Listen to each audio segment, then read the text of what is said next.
Why do we humans do what we do? We're a strange species. I just stole his painting. Any way I could get a ride from you guys? Baffling, even. Hello. What the heck is going on? We made it our mission to figure out why we're so weird. You're going up? Yeah. So is the barometric pressure. We secretly filmed how people react in outrageous situations. Oh, no, yeah. Get right on in there. And across the internet, citizen scientists are doing the same. Then we ask a band of brain experts to help us decide if there's a method to our madness. Behind every seemingly ridiculous human behavior, there's a scientific explanation. This is the VIP bus stop experience. You guys want to pay $2 each?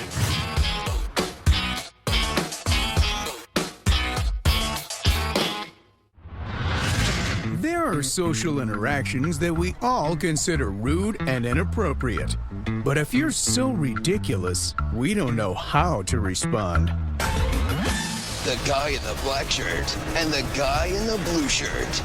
Now, they're about to lose their signal because Action gets a new number. Cell phone guys. Rated PG-13. Why do all movie trailers begin with "in a world"? In a world. No world. He had his headphones in while he crossed the street, so he couldn't hear the cars coming. And he can't tell that I'm doing a movie trailer right behind his back. Yo, this is my 15 minutes of fame. This summer, Andy Samberg forgot to take off his pajamas when he walked across the street. Pajama Man, rated PG-13. Very good. This is a great example of the mismatch effect.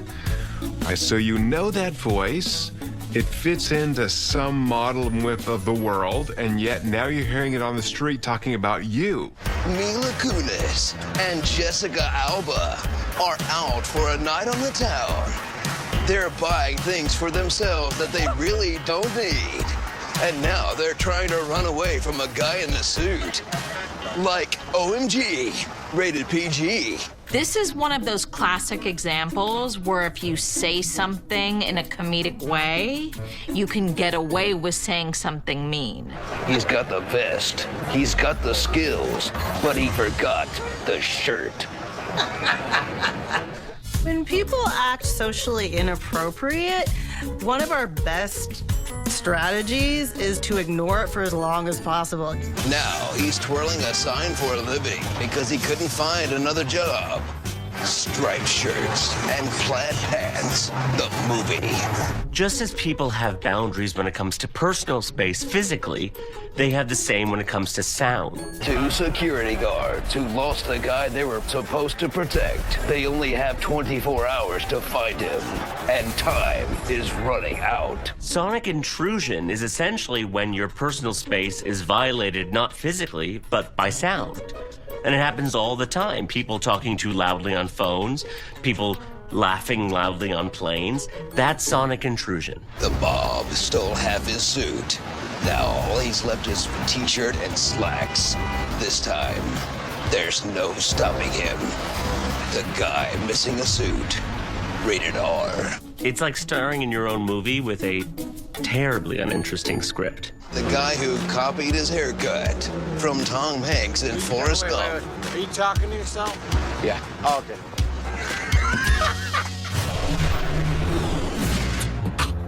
Okay, so most of us find it hard to get offended when someone narrates our actions in a silly voice. But what if we take it a step further and those actions are written down?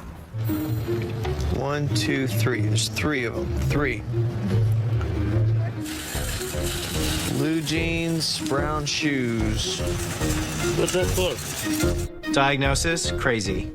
Black pants. What are you chanting? Just taking notes here. Black shoes. About like what kind of notes? Cell phone. Dipping. Black shirt. Most of us innately have this worry that Big Brother is watching us, that we're being monitored.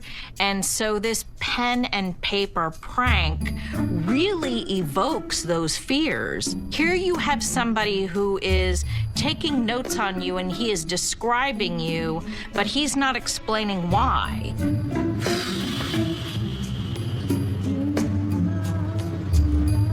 So there's no reason why you're taking notes out here? The second somebody stands next to us and starts writing stuff down, we have this inherent guilt that we know we've done something wrong. Purple jacket. Purple jacket, sunglasses. So as social creatures, we're always being watched by others, and we accept that, and we modulate our behavior in the appropriate ways. But now we're being watched and recorded. That's a different ballgame. You're describing me a little bit in there. Oh, in here? Yeah. Oh, there's a lot of people kind of, just walking around, black pants and shoes and sunglasses and white shirt. That does sound like you, doesn't it? Yeah, it does. We distribute constantly personal details about ourselves to the whole world. That I woke up unhappy, I dislike my job, my boss is kind of a mean person. But someone taking a record on a notepad of what we're wearing? Mustache, whoops. Yeah, but I'd appreciate if you stopped describing me on the paper, man. Oh, it's just a coincidence. These people may be fast, but why are they so furious? And can you think of anything more annoying than this?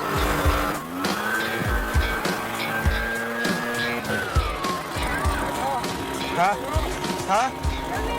Turn it off? Get all the dust out.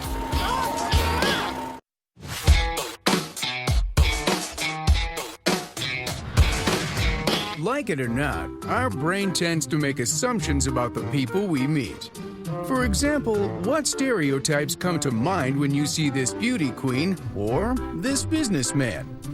Or how about this student driver? Hello. I'll be a driving instructor for the day. Handbrake first. Okay. Oh no. Release the foot.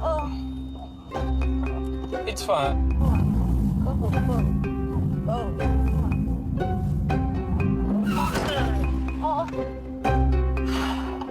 Oh no, it's just too tragic to watch. Stop.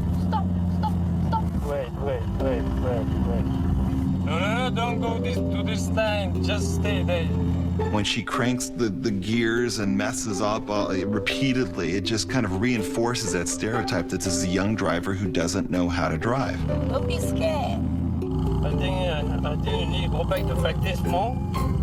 Do it one more time. I try.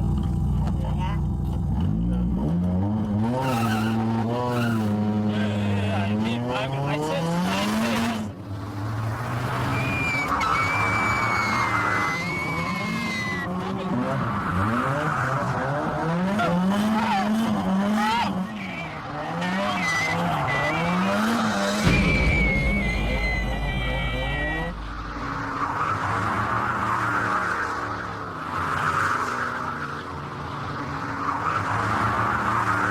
Oh my God, what just happened?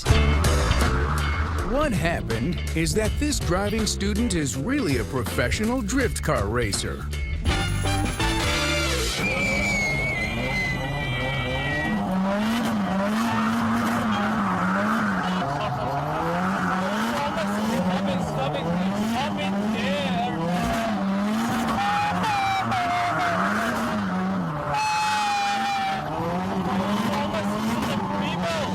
It's essentially confirmation bias, that when you have this bias about people, and in this case, this driver, you are constantly seeking the information to confirm that bias.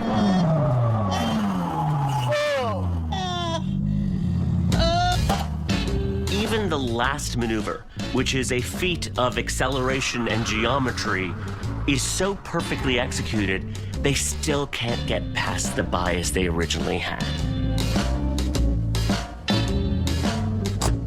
And that's what's so amazing. Once we have a belief, we cling to it, and it's very hard to deviate from that belief. What happens when our assumptions are manipulated even further? In this next prank, a simple switch forces some flummoxed fast food workers to question their own actions. Oh, can I get a ranch too?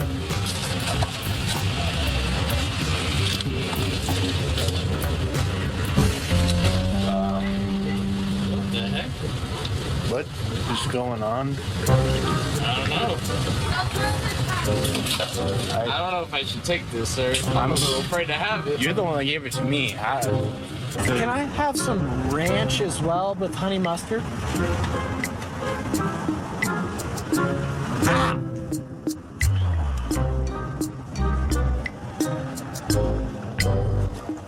Is this is a sweet tea? Oh, yeah, what's happening, man? Would you like your coffee in liquid or vapor form? Well, I don't know. Did you give me this? Yeah, I did, man. I don't got nothing to do that, bro. I ain't put nothing in there, bro. I ain't put nothing in there, man. Who did? Not me. We're often doing too many things at the same time. It's interesting that in a matter of 3 seconds, a person could be convinced that they actually did something that they didn't do. Is this cold water or? Yeah. What is that? You gave it to me. I ordered cold. I don't know if this is kind of hot, but. Why is it doing that? There's autonomic parts of our behavior that we don't think about. We don't think to ourselves that I turned away and I gave this guy a second to switch up the drink. We think as if I was looking at that drink the entire time, and that's what confuses people.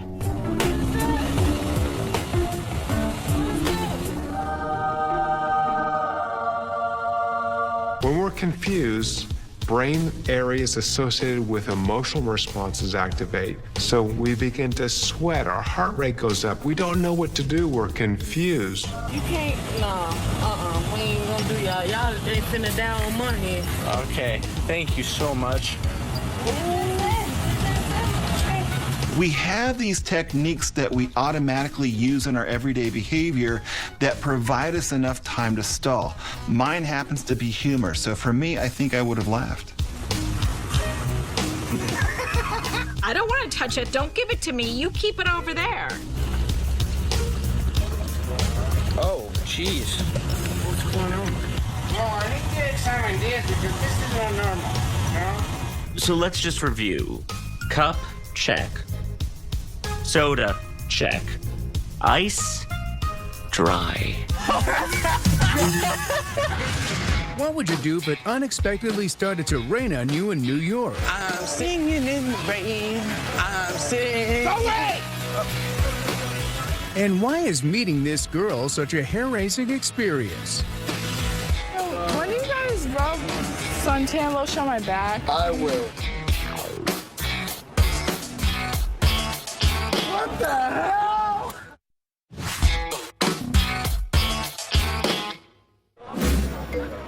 Our personal space is, well, personal. That's why we typically don't like it when people we don't know encroach on that boundary. So, how about if someone is bold enough to hitch a ride under your umbrella?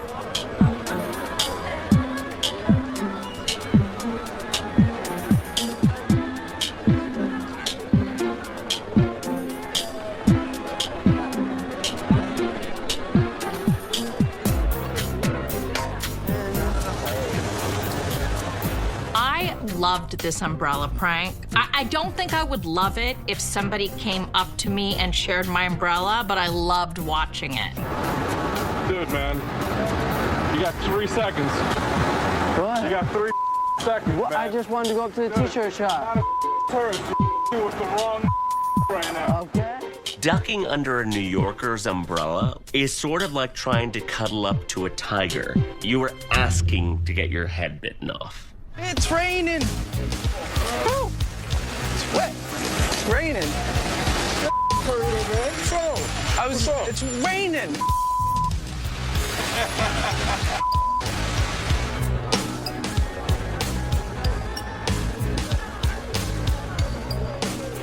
I'm singing in the rain. I'm singing. It's an example of how we have this set of norms that people are expected to follow. It's implicit. And when you don't follow those implicit norms, then people get very aggressive. You've broken the rules. Think I could get under the umbrella? No. No? No. But it's just raining. I didn't bring an umbrella. No. All right. Sorry.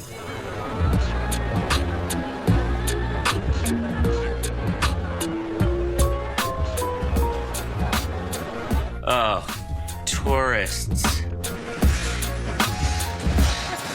Oh, thank you. I'm just going up to the t-shirts. Thank you.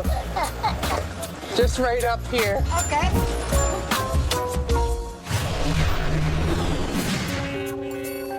Having a passenger under your umbrella may be fine for some, but one intrusion never fails to freak people out. Close talking. Do you know where the bird nest is? Bird nest? Yeah. No, I'm not sure. Oh. Do you guys go to school here? Yeah, but maybe you can ask him. Hmm? You can ask him. Oh, okay. I just transferred.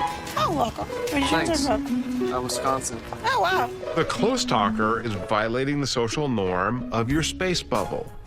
And particularly when you do it with women, it's very stressful. So they keep backing up till they run out of space. Don't go so close. What we're seeing is an example of combating social norms. What other things do you like to do? I don't know. In a normal situation socially, if someone approaches us, they keep a certain amount of space. This guy is going against the social norms, and that goes up into our brain and tells us something's not right. What do you like to do for fun around here? Okay. There are certain cultural norms when it comes to personal space, and they're different from region to region. In the Western world, it's about 1.5 feet with someone you know well, and about 4 feet between you and a stranger. Do you know where the bird nest is? The bird's nest? Yeah. Excuse me. What? Okay. What are you doing? Yeah. What? These kind of pranks give me the creeps. It's called talking too close to people. Yeah. So you're aware. Oh, yeah, I was very aware. It's hard to think of a violation of personal space more annoying than close talking. But this guy may have found it.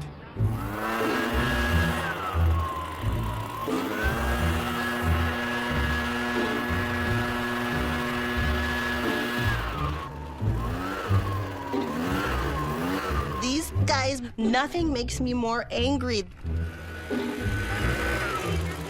Huh? Can you not do that, please? I'm getting all the dirt out of here. Yeah, but you're throwing all this dirt. Don't do that. A leaf blower is noise pollution. It's a full-on assault to my entire nervous system. You can't bring that in here. I know. I'm gonna do your sidewalk if you give me 50 cents. No, we're good. You sure? Yeah, we're sure. Thanks. I'll do it for free. It's interesting that noise really hits like parts of our limbic system that make us want to react. We're actually primed to react to a startling, scary noise.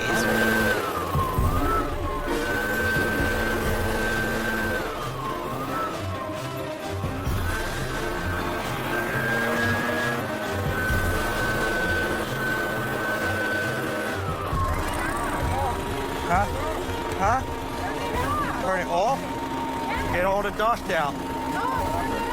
You basically have someone who is pushing every kind of boundary there is.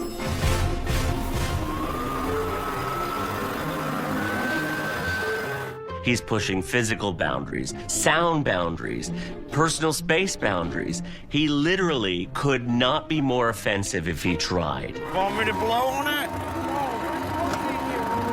Huh? You sure? Yeah. I'm getting paid, you know what I mean? If I get 50 cents, I'll clean off your sidewalk. Huh? Personally, I cannot believe that no one grabbed a leaf blower and threw it into oncoming traffic. That's how I make money, man. That's how I make a living. You know what I mean? We all gotta make money, right?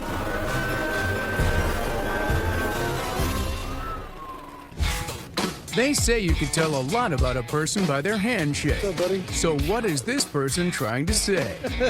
What's up with you?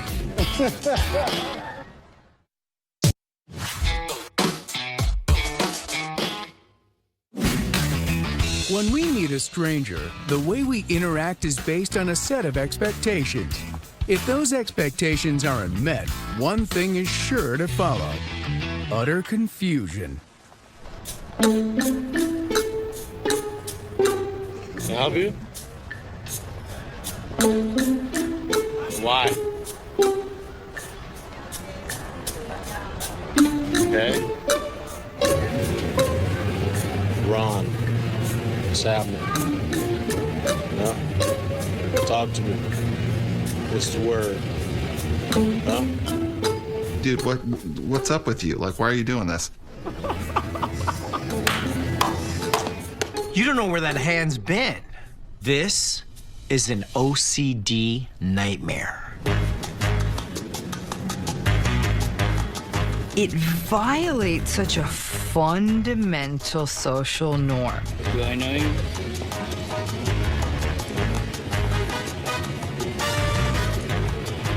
Okay, I let go now.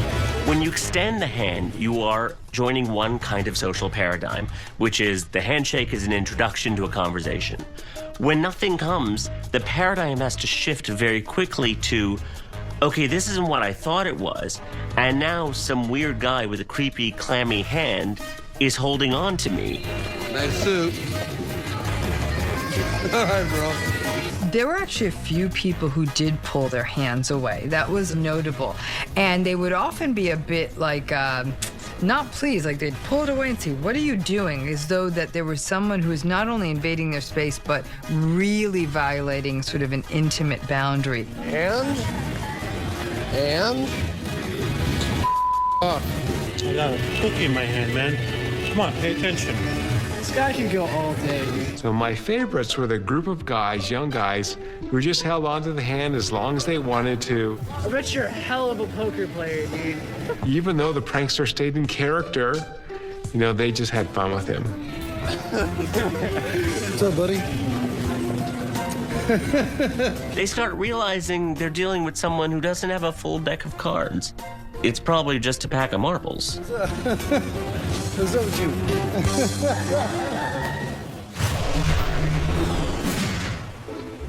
Playing with someone's expectations are what most pranks are about. In this gag, a prankster attempts to flip people's expectations on their head by going gross. Excuse me?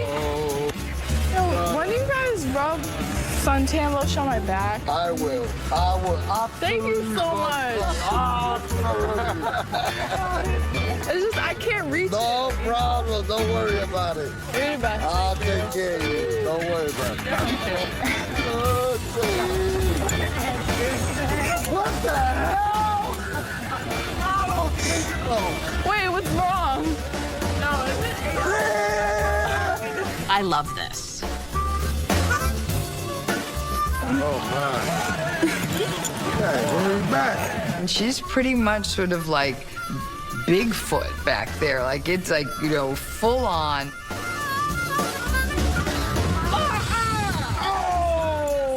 Wait, what's wrong? Yeah, she knew that. Wait, is it too much hair? Yeah. So you're saying I should shave? Yes. Okay, fine. That's disgusting. We have an expectation that based on a person's gender, certain things are going to happen. And so when the girl takes off her shirt and we see a hairy back, it gender bends us. It makes us think to ourselves, what's going on here?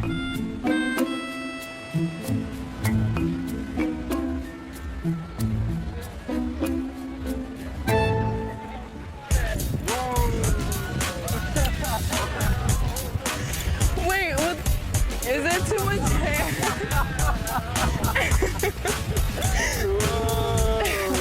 Wait, what's wrong? Is there too much hair? We know what beauty looks like, and this woman satisfies the definition of beauty.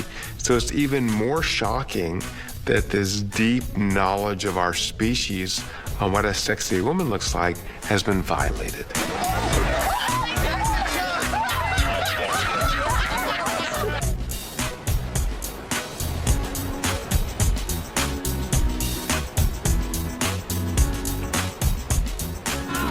Okay, thank you. You're welcome. Wait a minute. My favorite part of the entire sequence was the very last gentleman who said, I was ready to do the fur. there's a guy who doesn't let the stereotypes stop anything, and we just need a world full of those kinds of guys. Ah!